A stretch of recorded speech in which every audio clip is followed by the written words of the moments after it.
សួស្តីអ្នកនាងខ្ញុំបាទឈ្មោះផាណាគឺជាបុគ្គលិកបម្រើការនៅក្នុងក្រុមហ៊ុន Go Financial Global Investment Co Ltd ដែលមានទីតាំងនៅកោះពេជ្រថ្ងៃនេះខ្ញុំនឹងធ្វើការបង្ហាញពីវិធីការដាក់លុយនិងដកលុយជាមួយនឹង app GGI Trader ជំហានដំបូងអ្នកនាងគាត់ចូលទៅក្នុង app បាទស្វែងរកពាក្យថា Mi គឺជាផ្ទាំងដំបូងរបស់ app នោះអ្នកនាងបានឃើញព័ត៌មានរបស់អ្នកនាងបាទអញ្ចឹងនៅខាងលើនេះមានពាក្យថា deposit និង withdraw ពាក្យថា deposit មានថាការដាក់លុយ withdraw មានការដកលុយបាទអញ្ចឹងនៅពេលអ្នកនាងចង់ដាក់លុយគាត់ចុចពាក្យថា deposit នេះមកបាទនៅខាងលើមានពាក្យថា transfer to ចុចលើនេះមកវានឹងបង្ហាញពីធនាគារ3អានេះបានជ្រើសរើសមាន Wing Bank ABA Bank ឬក៏ CB លុយឧទាហរណ៍ថាករណីអ្នកនរគ្នាចង់ប្រើជាមួយនឹង ABA ចុចលើ ABA នេះមកបាទសូមដាក់ទឹកលុយអ្នកនរគ្នាចង់ដាក់ឧទាហរណ៍$100 remark នេះមិនអាចសរសេរទេបាទមិនទេបាទសូមចុច next មកអញ្ចឹងដល់ចំណុចនេះអ្នកនរគ្នាត្រូវយក ABA របស់អ្នកនរគ្នាធ្វើការបាញ់លុយមកធនាគារដល់ពួកខ្ញុំមានឈ្មោះថា Bot សម្រាប់នេះគឺលេខកង់បាទបាញ់ទឹកលុយ$100មកគ្នាមកប៉ុន្តែនៅពេលអ្នកនរគ្នាបាញ់ទឹកលុយមកខាងពួកខ្ញុំហើយសូមមេត្តាជួយថត screen history ទឹកលុយអ្នកនរគ្នាបានបាញ់មកខាងពួកខ្ញុំណាយកមក upload នៅក្នុង certificate នេះបាទមានន័យថាពេលយើងបាញ់ហើយយើងមានរូបថត history ហ្នឹងសូមដាក់ឡើងនេះមកណាបាទទៅគាត់ចុចលើញ៉ាំបូននេះមកបាទបន្តមក select រូបថតបាទបន្តមកទៀតអ្នកគ្នាសូមចុចលើ confirm បាទសូមចុចនេះមកបាទមានថា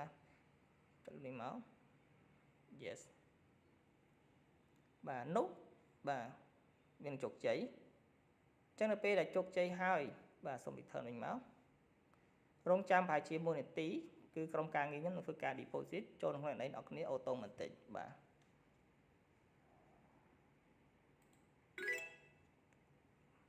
នៅពេលដែលយើងធ្វើការដាក់លុយចូលក្នុងអ្នកនររបស់អ្នកគ្នា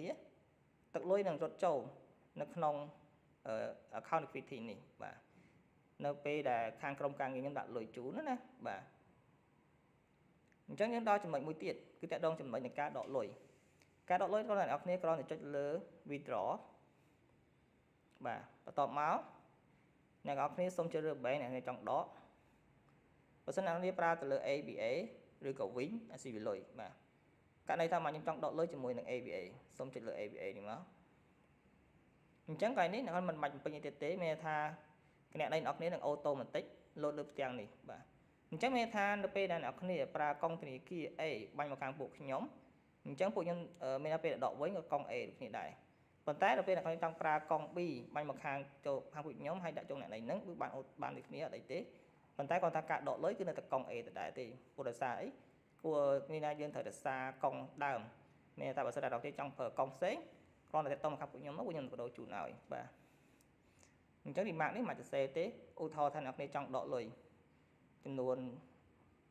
ឧទាហរណ៍ថា 0.47 ឧទាហរណ៍ណាបាទបន្ទាប់មកអ្នកនរចុចលើ confirm បាទសូមវាយលេខនេះគឺជា password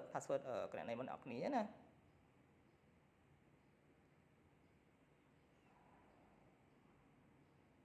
បាទសុំទោសបាទសារវីដេអូនេះខ្ញុំធ្វើនៅក្នុងថ្ងៃសៅរ៍អញ្ចឹងមានថា process នេះគឺវាអត់ឲ្យយើងធ្វើទេមានថាដោយសារថ្ងៃសៅរ៍អាទិត្យខាងក្រុមការងារអត់បានធ្វើការណាអញ្ចឹងវាអត់អាចដកបានបាទអធិស្ឋាន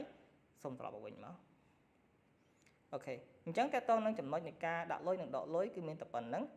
ប៉ុន្តែករណីមួយទៀតបើថាអ្នកនរគ្នាចង់មើលប្រតិបត្តិការលុយយើងចេញចូលណាអ្នកអាចចុចលើ cash lock នេះក៏បានដែរបាទនេះ process យើងធ្លាប់ដាក់លុយណាដាក់ដកធ្វើការធ្វើវីដេអូជូនអ្នកនរគ្នាណាបាទសូមបែកវិញមកឬមួយទៀតអ្នកនរចង់មើល statement អាចចុចមកលេខ statement នេះមក statement នេះគឺវាបង្ហាញពីមានថា